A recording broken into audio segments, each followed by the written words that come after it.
En esta oportunidad vamos a ver una topología que es la topología forward. Se trata de un convertidor forward. Como tal, esta topología como convertidora tiene sus bornes de salida aislados de los bornes de entrada. Es decir, va a tener un dispositivo de aislación galvánica, un transformador, para decirlo más sencillamente. Difiere de la que vimos anteriormente, que es la topología flyback, en el funcionamiento. Realmente nosotros mencionamos que la topología flyback, lo que parece ser un transformador y físicamente es un transformador, se comporta como un inductor porque almacena energía en un instante y lo devuelve en otra. En esta topología, en la forward, la transferencia de energía desde el bobinado primario al secundario se hace en el mismo momento. Por lo tanto, se trata efectivamente de un funcionamiento como transformador.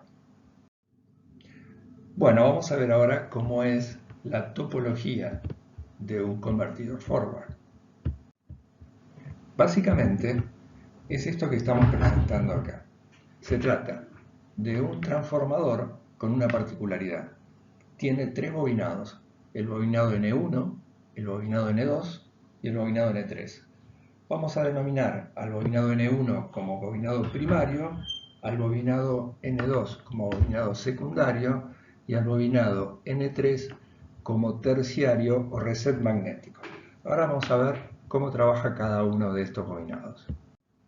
Bueno, como primera condición, los tres bobinados se encuentran sobre el mismo circuito magnético, es decir, sobre el mismo núcleo. Los bobinados están hechos de manera tal que los bornes homólogos son los que se indican en la figura. En el caso del bobinado N3, fíjense que la ubicación es opuesta a los del bobinado N1 y el bobinado N2. La condición es que la relación de espiras entre N1 y N3 sea igual a 1. La relación entre 1 y 2 será la apropiada para trabajar con el ciclo de actividad que más nos convenga. La condición de análisis es de que todos los elementos son ideales, es decir, que cuando el transistor está en conducción, la caída de tensión colector-emisor es nula, que las tensiones directas de los diodos son cero, que las tensiones inversas de los diodos pueden ser hasta infinito, cualquier valor, que la tensión B sub I de la fuente es una tensión, mejor dicho, que la fuente de tensión B sub I es una fuente de tensión ideal, que el inductor Lx solo tiene inductancia, no tiene resistencia interna ni capacidad distribuida, el capacitor solo tiene capacitancia, no tiene ni resistencia equivalente de serie ni inductancia equivalente de serie, y que la carga está compuesta por un resistor R0. Bien, ahora vamos a ver cómo es el funcionamiento de este convertidor forward. Por lo pronto, vamos a ver qué es lo que pasa durante el T-on, que es el tiempo en el que el transistor está conduciendo. Cuando el transistor conduce, el bobinado N1 queda puesto directamente en paralelo con B sub I. Esto va a provocar una corriente creciente sobre el bobinado N1. Recuerden que todo bobinado conectado a una fuente de tensión continua responde con una rampa de corriente. Esa rampa de corriente va a arrancar en un valor mínimo, que ya veremos cuánto vale, y llegará hasta un valor máximo en el intervalo de por T. Esa corriente I1 que circula por el bobinado N1 provoca una FEM inducida en el bobinado N1 de valor B sub 1 exactamente igual al valor B sub I. La corriente, mientras tanto, que circula por la fuente va a ser exactamente igual a la corriente que circula por el bobinado N1. Esa polaridad sobre el bobinado B sub 1 nos va a dar una tensión sobre el bobinado N2 que vamos a denominar B sub 2 con la polaridad apropiada como para poder hacer circular corriente por el circuito de salida. Esto es debido a que si por el borne homólogo de N1 entra corriente, por el borne homólogo de N2 sale corriente. Mientras tanto, en el bobinado N3 vamos a tener que la tensión coincide con la tensión en los bornes homólogos de los bobinados 1 y 2, es decir, tengo positivo en el cátodo del diodo, de manera tal que por el diodo no va a circular corriente debido a que la tensión sobre el diodo resulta ser la tensión de la fuente más la tensión del bobinado B3. Mientras que en el circuito de salida, el bobinado N2 encuentra un camino de circulación de corriente desde el borne homólogo a través de D1, el inductor, la malla de salida y retorna al borne no homólogo de N2. Eso implica que durante este tiempo el inductor Lx está almacenando energía. Ese almacenamiento de energía se hace en forma de campo magnético, es decir, hay un incremento de flujo en Lx y una corriente creciente que, si analizamos un poquito el transformador, si tenemos una corriente entrante en el bobinado N1 en forma de rampa, vamos a tener una rampa también saliente en N2. Si es una rampa creciente en N1, es una rampa creciente en N2, en D1 y en Lx. Esa corriente, dijimos una corriente creciente, va a, en parte, alimentar a la carga R0 y en parte va a reponer la energía que perdió el capacitor durante el T-off previo.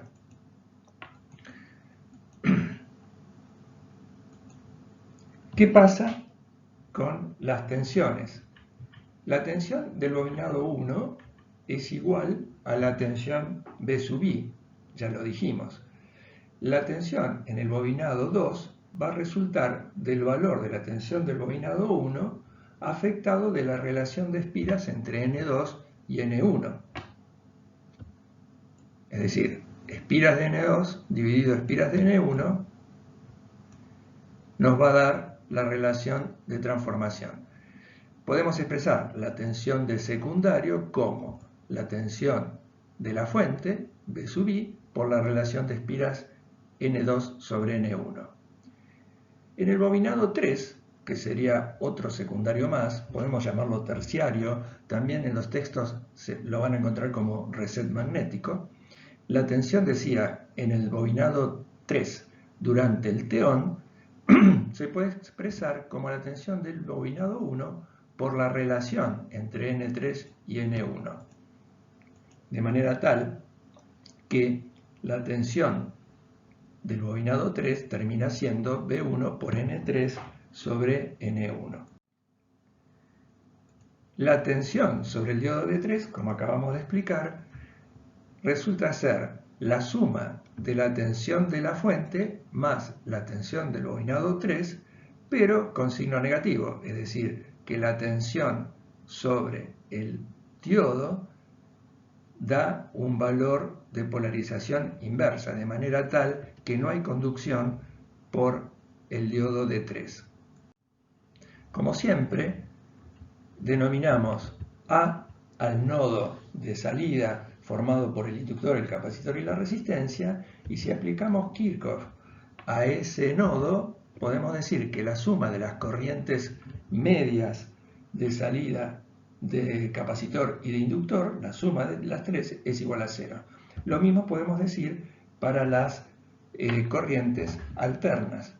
Entonces, sabemos que la tensión sobre el inductor en este momento está dada por la tensión de la fuente aplicada en este punto, que es B sub I por N2 sobre N1, y por el otro lado lo que tenemos es la tensión B sub 0 de salida. Entonces, la B sub Lx es B sub 2 menos B sub 0, B sub 2 lo reemplazamos por B1 por N2 sobre N1 y sabemos que esta tensión en bornes del inductor, de cualquier inductor, es igual al valor de inductancia por la variación de corriente sobre la variación de tiempo.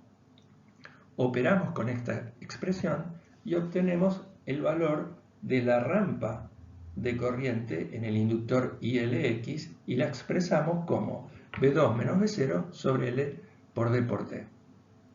A esa expresión le vamos a poner un numerito 1 para después referirla más adelante. Bueno, vamos a ver ahora qué es lo que pasa durante el T-off. Durante el T-off, Q1 no conduce, de manera tal de que la corriente que circulaba por el bobinado N1 se ve interrumpida abruptamente. Sabemos que en ningún circuito magnético podemos interrumpir abruptamente una corriente. Eso nos generaría tensiones enormes sobre el inductor, porque la forma de que el inductor evite la interrupción o la discontinuidad de flujo es tratando de mantener la corriente en el circuito. Y sabemos que eso se hace a costas de un aumento de la tensión en sus bornes. Pero aquí va a pasar algo interesante. Fíjense que cómo teóricamente lograría el inductor N1 mantener su corriente. Bueno, invirtiendo la polaridad en sus bornes de manera tal que el negativo pasa a estar en el borne homólogo, pero en el N3 el negativo también pasa a estar en el borne homólogo, de manera tal de que la tensión en el bobinado 1 va a poder crecer hasta un valor tal que sea igual a la tensión de la fuente de alimentación. Esto es debido a la activación del diodo D3. Si analizamos un poquito la malla de entrada, vemos que por un lado tenemos la tensión de la fuente, por otro lado tenemos la tensión inducida en el bobinado 3 a causa de que hubo una interrupción de corriente en el bobinado 1 y que la polaridad de la tensión en el bobinado 3 es la que se indica, o sea, en oposición a la tensión de fuente. Si tomamos como punto de referencia el positivo de la fuente y tenemos por un lado negativo de fuente y por otro lado negativo de otra fuente, que es la que nos provee el bobinado 3, el diodo va a quedar polarizado en directa cuando la tensión de este punto sea exactamente igual o ligeramente inferior a la tensión de este punto. Por lo tanto, este bobinado va a quedar en paralelo con la tensión de fuente, en otras palabras, va a quedar clampeado a la tensión impuesta por B sub I. Si es así, la tensión en el bobinado B3 va a ser igual a B sub I. Y por que los dos bobinados se encuentran sobre el mismo núcleo magnético, en el bobinado N1 la tensión va a ser igual a la tensión B3 multiplicada por la relación entre N1 y N3, que ya dijimos al principio que era igual a la unidad. Mientras tanto, en el bobinado de salida, la polaridad también se invirtió. Por lo tanto, ahora ya no es posible hacer circular corriente por esta malla porque el diodo de 1 no lo permite, y tampoco es posible circular corriente por la malla de salida porque este diodo no lo permite. O sea que durante el T-off no hay corriente por el bobinado N2. Sí hay corriente por el bobinado N3 y por eso es que se denomina bobinado de reset magnético. Como dijimos, B3 es igual a la B sub I y la tensión que debe soportar el transistor en estas condiciones es igual a la suma de B sub I más B sub 1. Mientras que en el bobinado de salida pasa exactamente lo mismo, es decir, el LX o la inductancia LX no admite que haya una variación abrupta del flujo. ¿Cómo logra mantener el flujo? Manteniendo la corriente. Y para poder mantener la corriente pasa que se invierte la polaridad como para seguir haciendo circular corriente por la malla de salida. ¿Y por dónde retorna esa corriente? retorna a través de este diodo, ya que por este lado tiene la tensión del bobidano N2 que se opone a que haya una circulación de corriente por esta malla. Por esta malla no circula corriente, sí circula por esta que están marcando acá. Esa corriente, ese abatimiento de corriente, se utiliza para proveer energía a la carga y mantener la tensión B sub 0. En este instante también el capacitor está cediendo energía al circuito de salida. Quiere decir que en el punto A que habíamos mencionado, ahora tenemos una corriente proveniente del capacitor y otra corriente proveniente del inductor. Entre ambas mantienen la corriente I sub 0 a la salida. Vamos a ver qué pasa con la tensión en este inductor LX. La tensión en el inductor LX pasa a ser igual a la tensión de salida con la polaridad invertida. ¿Qué quiere decir? Que está invertida respecto de la que tenía durante el TEON. ¿Por qué es esto? Igual que en el BUC. La caída en el diodo de 2 es nula, por lo tanto, el inductor queda en paralelo con la tensión de salida y con la polaridad invertida respecto de la condición de TEON, como ya lo dije. Expreso esa tensión en el inductor como L por el delta IL X sobre delta T. En este caso particular, el delta T va a ser el tiempo 1 menos D por T. Entonces, reformulando, el incremento, o mejor dicho, decremento de corriente en el inductor, lo puedo expresar como V sub 0 sobre L por 1 menos D por T.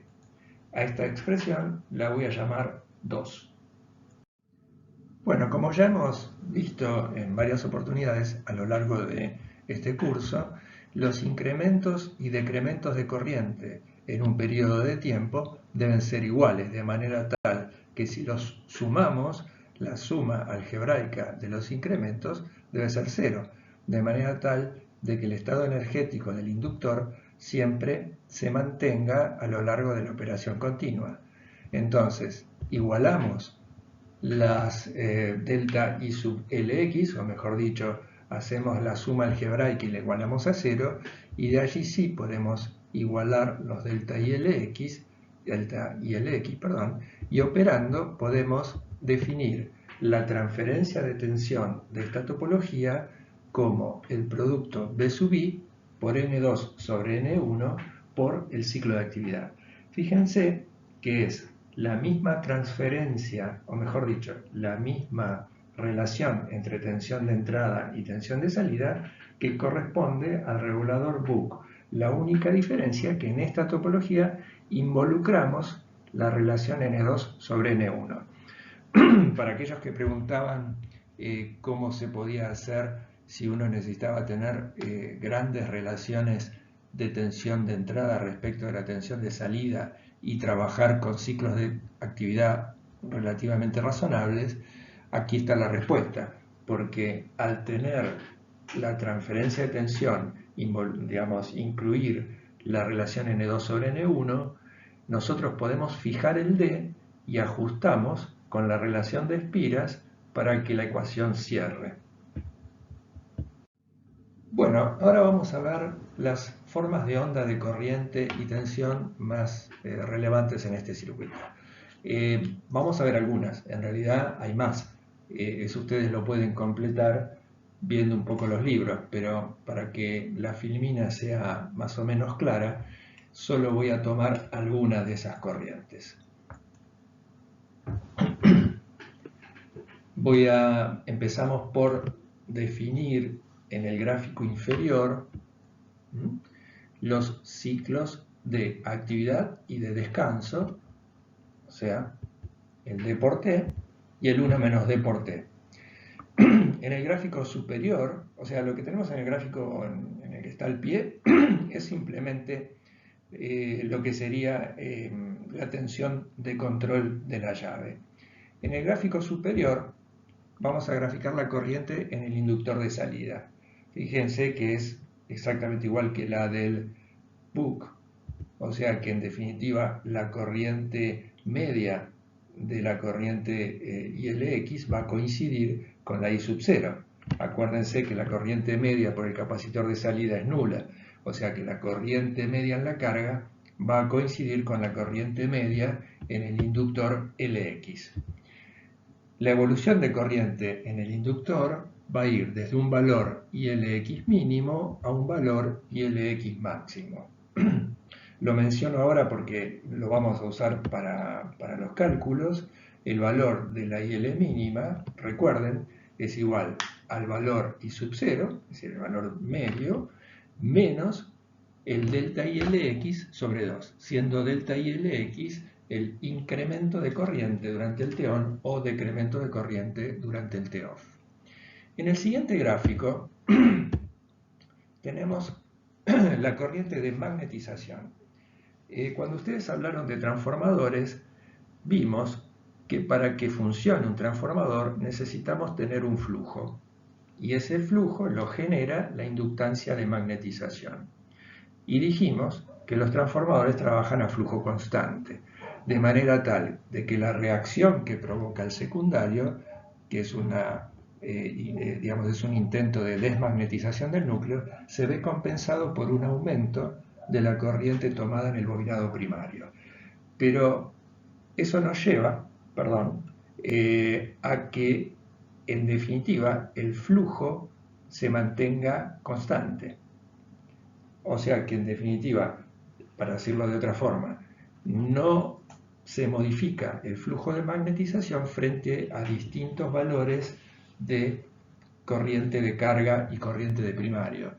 Entonces lo que estamos viendo en este gráfico es la evolución de la corriente específicamente necesaria para que el sistema se magnetice, o sea, para que el núcleo se magnetice, para que se genere el flujo y se transfiera la energía.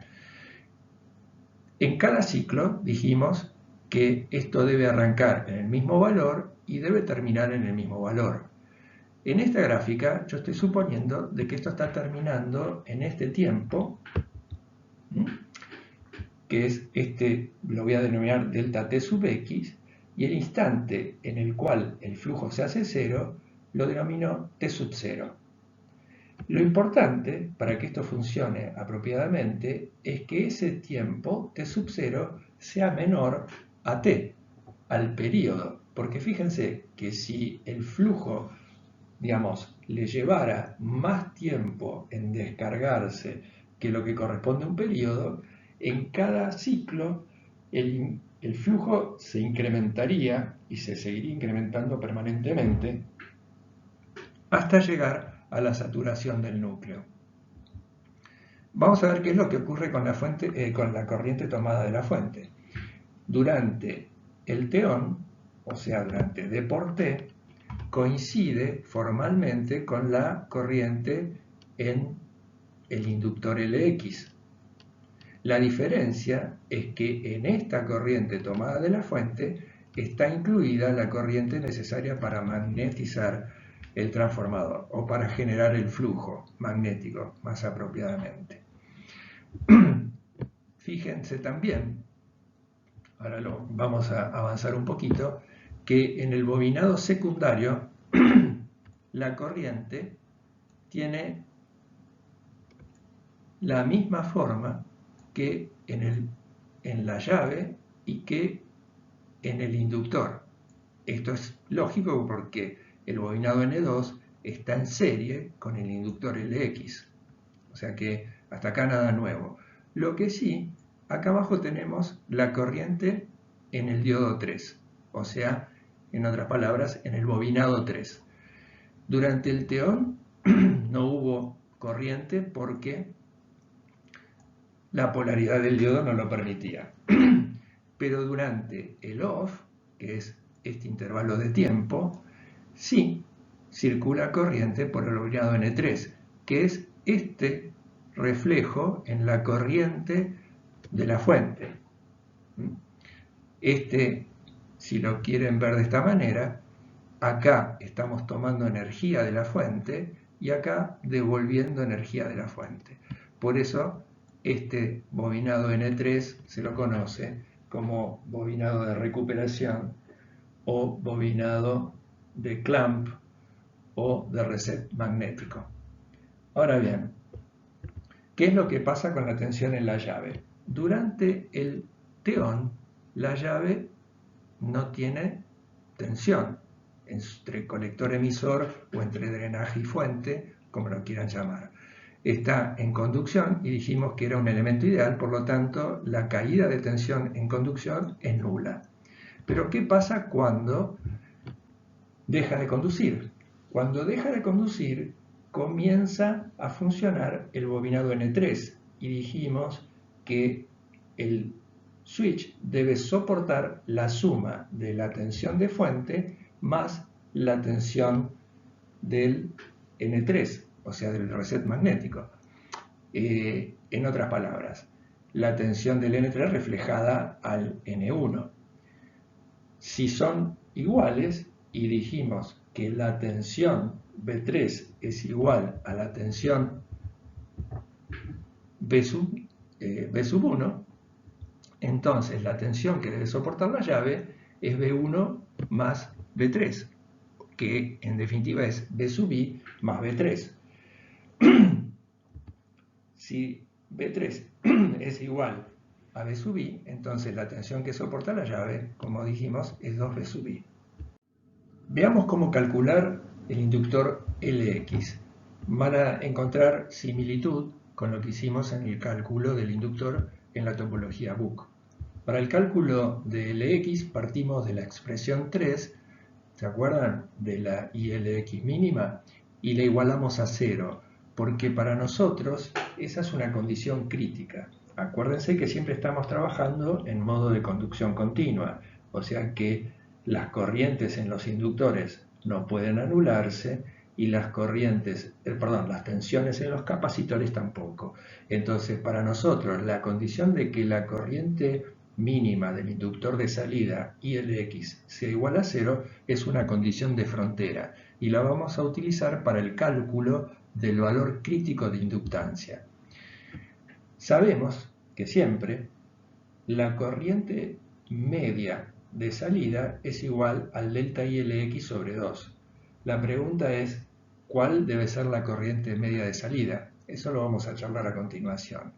Si partimos de la expresión I sub 0 igual al delta ILX sobre 2 y tomamos la delta ILX que corresponde al T-off, podemos expresar la I sub 0 como B sub 0 por 1 menos D por T sobre L y eso dividido 2.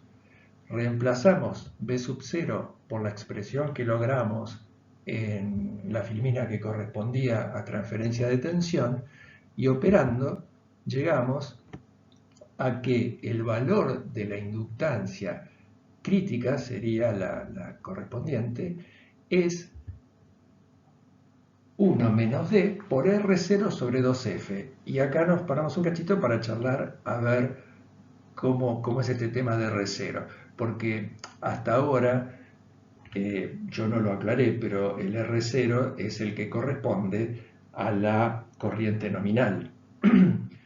Ahora bien, si para este cálculo de inductancia crítica yo tomo como referencia el R0 que corresponde al valor nominal, me puedo encontrar que cuando la corriente disminuye a la mitad, la corriente de carga, es decir, que R0 se duplique, me puedo encontrar con que el valor de inductancia sea escaso.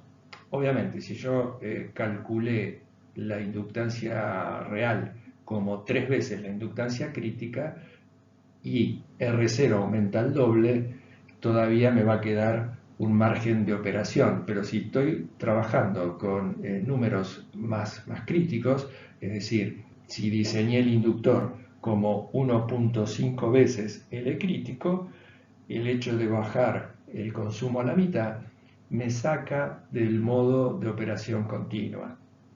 Entonces, ¿cuál debiera ser a criterio de la cátedra, el valor de R0 para el cálculo de L crítica. Normalmente tomamos R0 como 10 veces el valor de la R0 nominal. Dicho en otras palabras, tomamos el consumo para el diseño de la inductancia como un décimo del consumo nominal, un 10% del consumo nominal. Bien, ahora vamos a ver cómo calcular el capacitor de salida. Vamos a partir de algo que ya conocemos, que es la variación de corriente en el capacitor, I sub C de T. En principio vamos a suponer un tiempo T-on igual al tiempo T-off, es decir, un ciclo de actividad de un medio para simplificar la expresión. La variación de corriente en el capacitor coincide con la variación de corriente en el inductor, porque dijimos ya varias veces que la corriente media en el capacitor vale 0, no así la corriente instantánea. La corriente instantánea coincide con la variación de corriente instantánea en el inductor, de manera tal de que lo que vamos a tener es que la excursión total de corriente en el capacitor va a ser igual a delta I sub L, tal cual es en el inductor. De manera que en este gráfico podemos expresar la parte positiva de la corriente como delta IL sobre 2 y la parte negativa como delta I sub L sobre 2 también. Sabemos que si estamos trabajando con un intervalo T-on igual a T-off, queda clarísimo que los cruces por cero de las corrientes corresponden a un intervalo o a un periodo igual a T sobre 2. Y que la variación delta QL y delta QC deben ser iguales, o sea, el área encerrado por la curva de corriente, el área positiva, en el inductor debe coincidir con el área positiva en el capacitor. Es decir, la variación de carga en el inductor coincide con la variación de carga en el capacitor. Ahora, ¿cómo calculamos esto? Podemos calcular fácilmente la variación de carga en el inductor, calculando el área del triángulo contenido por la IC de T.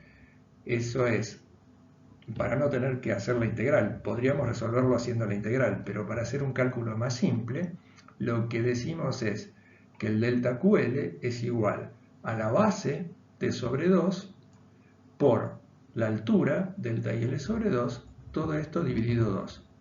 Pero es igual a delta QC. Y delta QC sabemos que es igual a C por delta BC. Despejamos C diciendo C igual a delta QC sobre delta BC. Pero delta QC, lo tenemos acá, es igual a delta QL, con lo cual lo puedo reemplazar por delta QL, llegando finalmente a la expresión del C crítico como delta I sub L sobre 8, el 8 sale de multiplicar 2 por 2 por 2, la F sale de la inversa de T, y el delta I sub L es el que nosotros imponemos como condición de cálculo. Este valor de capacidad que obtenemos por este método es un valor crítico. Para los casos prácticos, lo que optamos es por el valor comercial más próximo por encima de este valor calculado. Bien, ahora vamos a analizar un poco la influencia de la inductancia de magnetización. Yo mencioné que esta inductancia de magnetización es necesaria porque en este caso el transformador realmente está trabajando como tal, es decir, está transfiriendo energía desde la fuente de alimentación hacia la carga en el mismo instante, no como el flyback, que en un instante almacenaba energía y en el otro la entregaba. Vamos a analizar un poco cómo es el funcionamiento de esta inductancia de magnetización. Por lo pronto, para el T-on podemos definir que el incremento de corriente en la inductancia de magnetización es igual a la tensión de fuente sobre el valor de la inductancia multiplicado por D por T, que es el T-on. También sabemos que durante este tiempo T-on la corriente que circula por la llave es igual a la corriente del primario, del transformador, más la corriente de magnetización. Dicho de otra forma, la corriente que nos va a permitir transferir la energía es esta corriente I1. Esta otra la necesitamos para hacer funcionar el transformador. Durante el TEOF, la tensión sobre la inductancia terminaba siendo igual a la tensión B1 del primario, y esa tensión estaba relacionada con la tensión de fuente a través de la relación de espiras entre el bobinado primario y el bobinado de recuperación o de reset magnético N3. La diferencia es que durante el TEOF, esa energía que acumuló el transformador durante el TEON, o mejor dicho, la inductancia de magnetización, debe ser devuelta en un tiempo menor al tiempo t, porque si la energía no fuera devuelta totalmente antes de que se cumpla el tiempo t, cada ciclo arrancaría con un estado energético previo, con lo cual al cabo de una cantidad de ciclos llegaríamos a la saturación del núcleo magnético. Ese tiempo delta Tx es el tiempo transcurrido desde que termina el TEON hasta el momento T0, donde el flujo de magnetización se hace cero. Vamos a operar con las expresiones 4 y 5 y vamos a decir que el incremento de corriente durante el TEON debe ser igual al decremento de corriente durante el TEOF, pero perdón, durante el delta Tx, no durante el TEOF completo. Entonces igualamos estas expresiones y podemos decir que el delta Tx es igual a d por t multiplicado por la relación de espiras entre N3 y N1. El tiempo de extinción de la corriente de magnetización, recuerden que lo habíamos definido como T sub 0, y el T sub 0 resultaba ser la suma de d por t más delta Tx. Delta Tx lo tenemos expresado acá arriba, con lo cual podemos decir que T0 es igual a d por t multiplicado por 1 más N3 sobre N1. Y acá lo que tenemos que ver es la condición de cuánto debía valer T sub 0. Dijimos que T sub 0 tenía que ser menor que T. Por lo que ya repito, de manera tal de que cuando se cumple un ciclo completo de operación de la fuente, el estado magnético, o mejor dicho, el flujo, arranque siempre de cero, porque si no fuera así, si siempre quedara un poquito de flujo en el núcleo, al cabo de una cantidad de ciclos, el flujo llegaría a un nivel tal que saturaría totalmente al núcleo. Entonces, si esta condición se debe cumplir siempre, puedo decir que d por t por 1 más n3 sobre n1 debe ser menor que t. Simplifico las t y me queda esta expresión que me dice que d multiplicado por 1 más n3 sobre n1 debe ser menor a 1. Esto ya es una imposición muy interesante, porque fíjense que si n3 es igual a n1, el paréntesis tiene valor 2. Para que todo eso sea menor a la unidad, el mayor valor que podemos darle a d es 1/2. ¿Sí? Esto es una limitación de este tipo de convertidores. No podemos trabajar con ciclos de actividad mayores a 1/2. Está bien que tenemos siempre la relación de espiras N2 sobre N1, con lo cual no habría a priori ningún problema en que D siempre fuera menor a 1/2. Lo que pasa es que desde el punto de vista de la eficiencia, nosotros estamos teniendo o tomando corriente de la fuente solo durante la mitad del periodo. Esto difiere bastante de lo que vimos de la topología Cook, por ejemplo, donde siempre se estaba tomando energía de la fuente, tanto en el TEON como en el TEOF. Dicho en otras palabras, la eficiencia del convertidor forward no es tan buena como uno pretendería y nos permite pensar en cómo mejorar el funcionamiento de este tipo de convertidores, y esto nos va a llevar a otra topología que es la que vamos a ver en forma personal, que es la topología push-pull. Bueno, hasta acá nada más. Con esto completamos lo que corresponde a convertidores forward. Gracias.